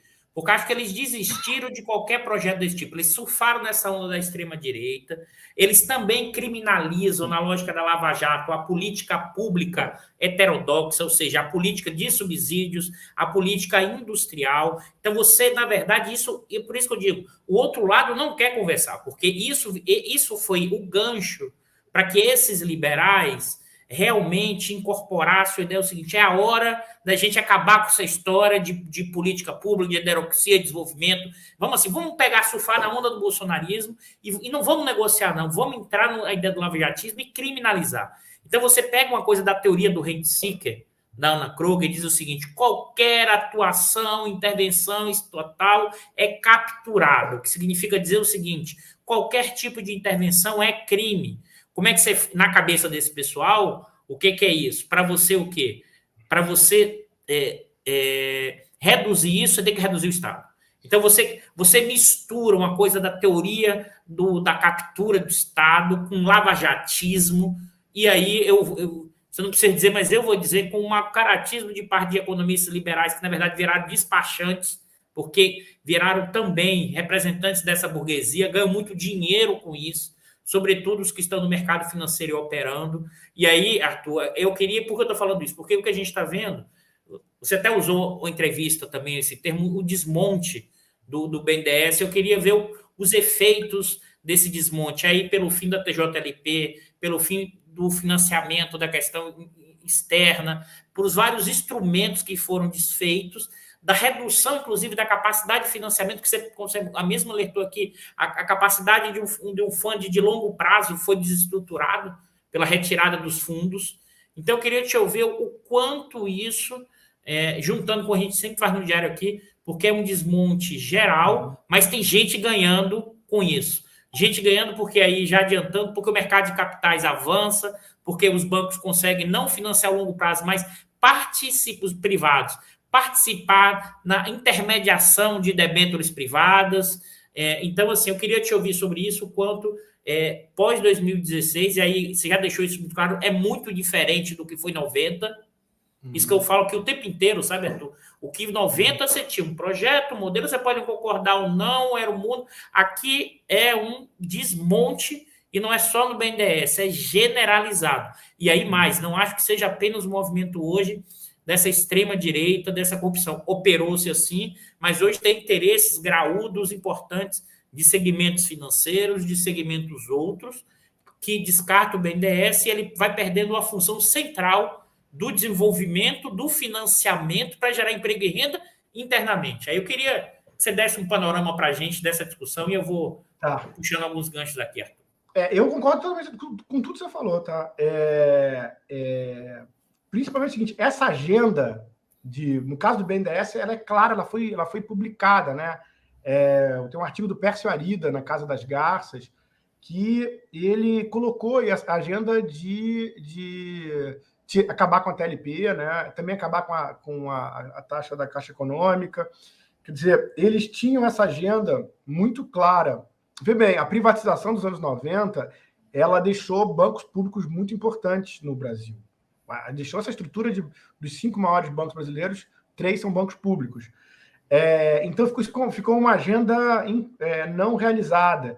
E isso estava colocado, inclusive, a saída do Lessa lá em 2003 teve outros componentes, mas estava ligada, assim, à crítica que ele fez na época, ao que o Meirelles o Meirelles, no governo Lula, comprava essa agenda que eles só implementaram no governo Temer. E aí eu acho que a saída do Lessa, mas depois a questão da crise de 2008, atrasaram a implementação dessa agenda, tá? Mas ela estava colocada. Que agenda é essa? Não pode ter mais essa taxa fixada discricionariamente, né? Essa taxa do BNDES. Tem que ser uma taxa com uma relação de mercado. Então, eles foram para cima. O primeiro componente e conseguiram fazer isso no início do governo Temer, foi acabar com a taxa de juros, que quem fixava não era o BNDES, era o Conselho Monetário Nacional. O Conselho Monetário Nacional pode fixar a Selic, mas não pode fixar a TJLP, por quê? Né? Quer dizer, essa ideia de que o Brasil tem que primeiro se normalizar nas suas instituições, tem que aderir a todas as instituições do capitalismo americano, e assim que ele fizer isso, ele vai crescer naturalmente. Essa ideia de normalização que persegue, eu acho que persegue o Brasil até antes da conversão neoliberal, tá? Essa percepção de que o Brasil tem que ser normalizado e que aí ele vai conseguir. Ao invés de falar que é o seguinte, não, o Brasil tem que usar todos os instrumentos que tiver para conseguir se desenvolver. Aí ele pode discutir as instituições que ele vai assumir no futuro, mas ele tem que usar o que ele tem, né? O que ele sabe que funciona. Então, eu acho que eles acabaram com a taxa de juros, uma taxa de juros que era fixada discricionariamente, que serviu para proteger um pouco, proteger muito, né, a indústria das taxas loucas de curto prazo do Brasil. Imagina, pega a Selic do Plano Real para cá, e assim, o que a TJLP fez foi proteger, criar um colchão para que o setor produtivo não desaparecesse completamente, entendeu? Eu não acho que você estava atuando de uma forma, vamos dizer assim, na ofensiva, né, para você realmente gerar desenvolvimento. Mas você estava evitando o efeito desastroso completo da taxa de juros de curto prazo campeã mundial. Então, eles pegaram e acabaram com essa taxa, fixaram uma taxa que hoje ela acompanha a Selic, para simplificar. Então, agora, a Selic está aumentando, está indo para cima a taxa do BNDES. Está subindo junto. Esses caras não submetem a experimentos, né? Nós estamos agora vivendo um experimento neoliberal no Brasil, no BNDES. Que é isso. O que vai acontecer com a taxa do BNDES com essa subida da Selic. É a primeira vez que isso acontece desde que eles implementaram a nova taxa.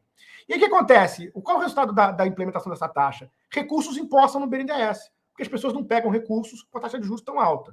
Os recursos impostos no BNDES, o que eles fazem? eles devolvem, junto com o que foi com os empréstimos de longo prazo que foram feitos a partir de 2008, eles devolvem isso para quitar, sabe o quê, Eduardo? Dívida bruta. Não é para melhorar a situação da dívida líquida, não. É para resolver a dívida bruta. O próprio presidente do Banco Central chegou a dizer que o que importa é a dívida líquida.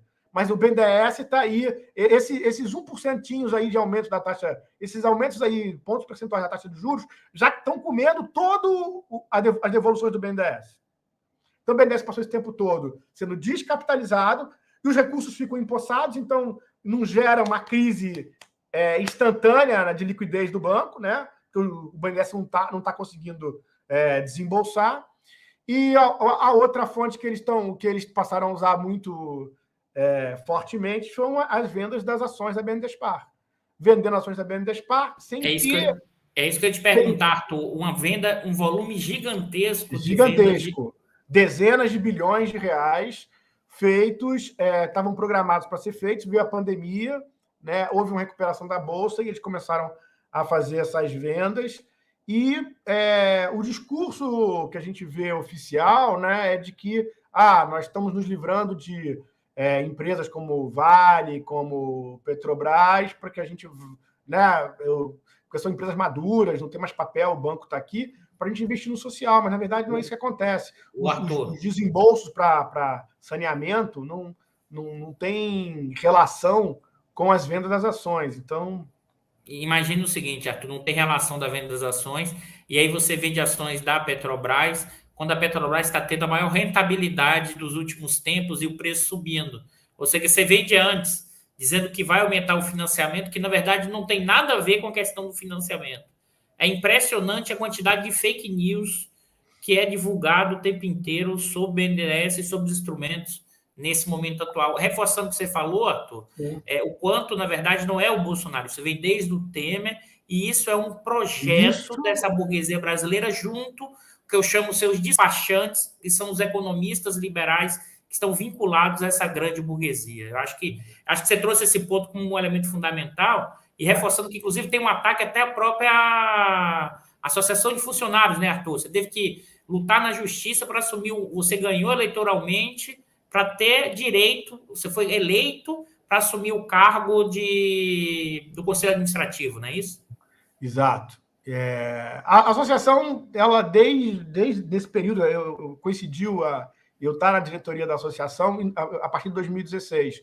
E a gente sempre se contrapôs a essas mudanças no banco. Não, assim, não em nome de uma, assim, de que nada tem que mudar, ou de que tudo que foi feito está bom. Pelo contrário, a gente era crítico a várias coisas que foram feitas no período petista. A gente achava que tinham que ser debatidas, tinham que ser discutidas. Mas a gente, a partir de 2016, o que a gente viu era que a gente estava sob um ataque cerrado, que, no final, o objetivo do negócio era colocar o BNDES em questão. E eu ouvi de fonte, assim, nada suspeitas. Assim, durante o governo Temer, várias vezes eu fui no Congresso Nacional, olha, vão acabar com o BNDES, querem acabar com o BNDES. Só que, assim, como o processo de acabar com o BNDES envolve vender ação, não sei o que, isso não dá para fazer de uma hora para outra, né? O dinheiro entra, mas o negócio, assim, é muito explícito, né? Eles querem esvaziar, desmobilizar, reduzir o tamanho do BNDES. Tem vários depoimentos nesse sentido. E aí, como a gente fazia esse contraponto, e a gente fez esse contraponto o tempo todo na casa. Durante a gestão da Maria Silvia, por exemplo, que foi a primeira presidente do banco no governo Temer. A gente polemizava. Né? E até essa gestão, a gente falava, né? E tinha espaço, inclusive. Justiça seja feita. Foi dado espaço para a gente fazer o debate, fazer o contraponto. Mas nesse atual governo, aí não. Aí acabou o espaço. Nós nos tornamos inimigos número 1. Não havia espaço para discussão. Nossas críticas não eram simplesmente respondidas. Escrevíamos cartas, não tinha não tinha nenhum retorno. E passou a ser um combate assim para liquidar a associação. Assim, na nossa interpretação é essa. Foi para liquidar. E eu fui candidato ao Conselho de Administração, sendo abertamente crítico ao banco, a crítica à política adotada pelo BNDES, né? Crítica estratégica, né? Crítica que a gente andou discutindo aqui. E fui eleito com 73% dos votos dos empregados do BNDES, né? E os caras falaram o seguinte, olha, tudo bem, tentaram, enfim, teve uma história antes, tentaram evitar que eu fosse candidato, dificultaram eu assumir o conselho, mas assim, eu ganhei a eleição, E aí os caras falaram, não, tá bom, não vou te dar posse. E aí a gente teve que entrar na justiça, e 6 meses depois, finalmente a justiça mandou que eu tomasse posse. Está ainda julgamento em segunda instância, né? Mas a gente está, enfim, relativamente tranquilo.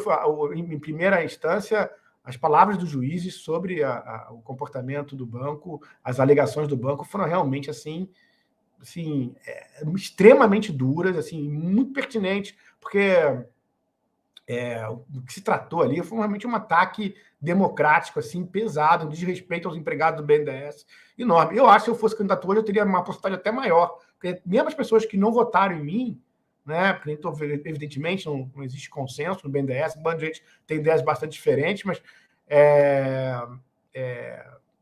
ficaram indignadas com essa postura, né? Porque não existe a noção de que há uma regra no jogo, né? Que, enfim, às vezes a gente perde, né? Que é a base da democracia. Na verdade, Arthur, desde 2016 não está valendo mais a regra. Acho que essa que as pessoas têm dificuldade de entender. Não vale a regra porque teve o golpe parlamentar, não vale a regra porque tirou o Lula como tirou e agora o Dallagnol e o Moro voltam para a política. Olha, você vê o tamanho da encrenca. Não vale a regra porque, como você mesmo falou, o TCU e os vários usos da vida começam a fazer um julgamento ideológico, não está associado à materialidade.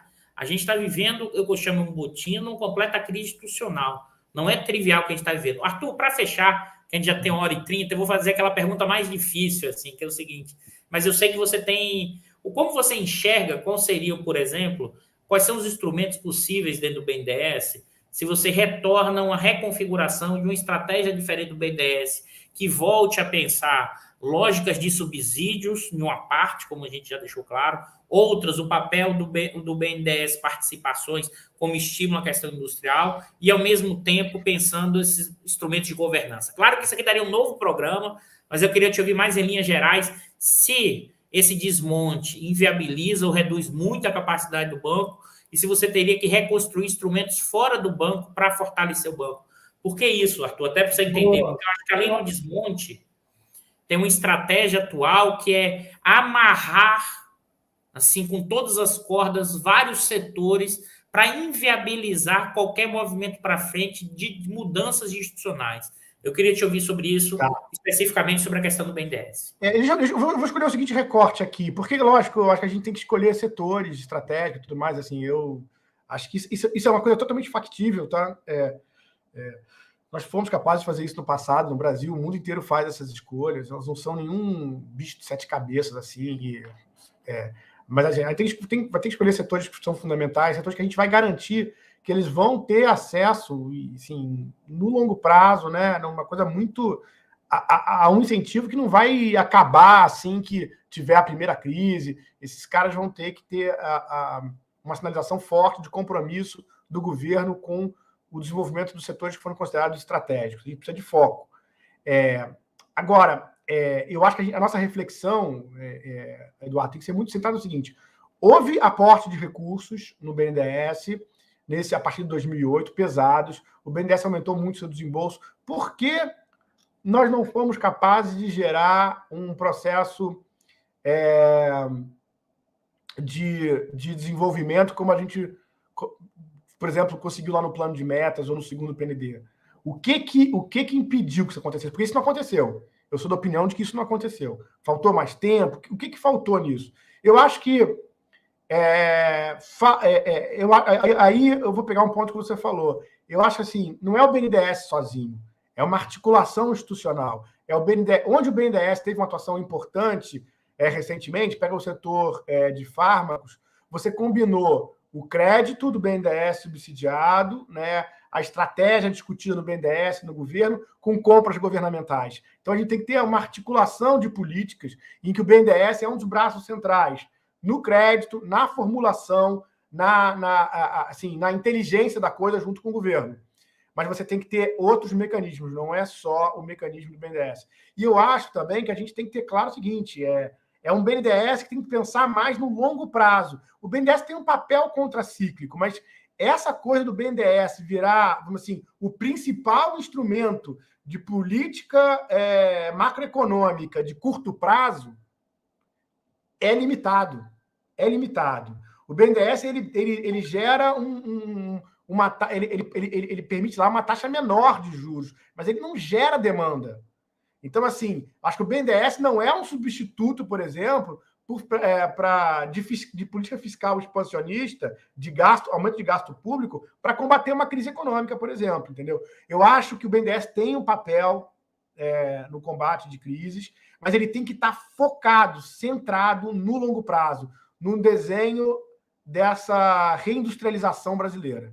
E aí eu acho que não pode ter vacilação nisso, porque no passado recente, nesse período petista, houve muita vacilação, não estou entrando nem no mérito do governo, mas entre os economistas de esquerda.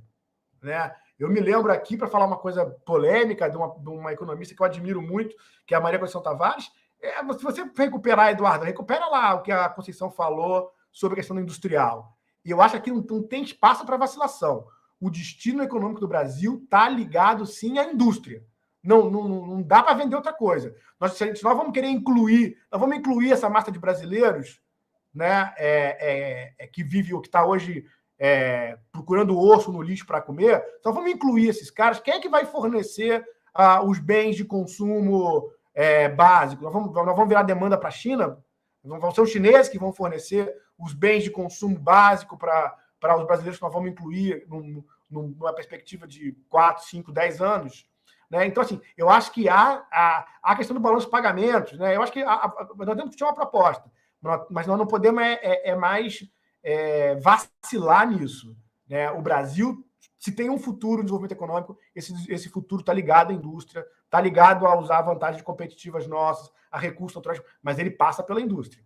Então, essas são as coisas que eu acho importantes. Essa convicção de que é pela indústria, a questão da articulação institucional, né? Não é só BNDES, é compras públicas, é uma política de comércio exterior.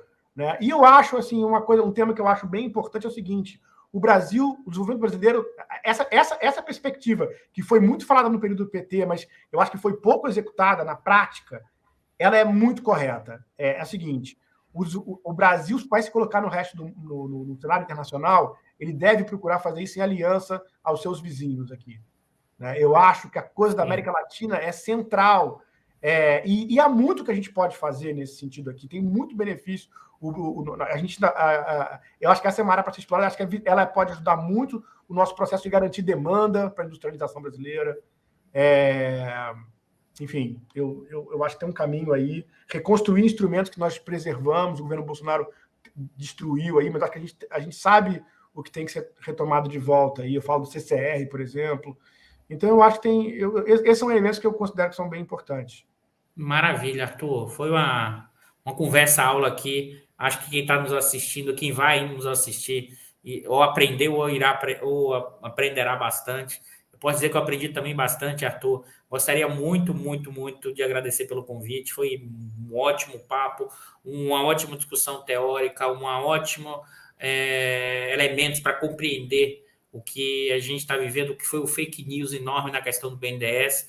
Eu acho que esse é um elemento fundamental. Eu vou dar um agora de YouTube, sabe, Arthur? Ou seja, quem gostou, compartilhe, marque o sininho. Esse é um programa do canal do Instituto do FRJ, que a gente tem vários programas, várias atividades. O Bicalho estava passando aqui vários vídeos, vários programas que a gente tem. E esse é o papel da universidade pública, levar o conhecimento além dos seus muros. Isso que a gente tenta fazer aqui no Diário. E o canal, o formato de vários programas. Arthur, novamente, muito, muito obrigado e boa noite a todos e todas. As palavras finais, Arthur. Eu só tenho a agradecer, agradeço muito a oportunidade, foi ótima essa conversa, essa oportunidade, as suas provocações, acho que foi fundamentais para eu desenvolver algum desses temas aí.